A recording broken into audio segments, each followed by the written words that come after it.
Vipi? Poa. Unafanya nini? Tumika. Mbona mnaingia kwenye maeneo ya watu bila taarifa? Bosi umesema kwa babako mdogo hapa. Babake mdogo wenyewe ndio mimi. Nani yako? Wewe rafiki yangu. Rafiki yako usi bali chenge potea.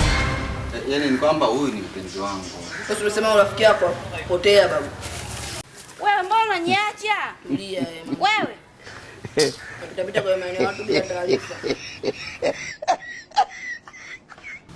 Si atuchekeshi. Tusheshi maisha mengi. Nyinyi mnavamia tu miji ya watu bila taarifa. Wewe mtoto 2000. Wasema nini? Mimi najua michezo mmekuja kucheza hapa, pita huku tu tukacheze baba. Pita hapa. Napenda tu.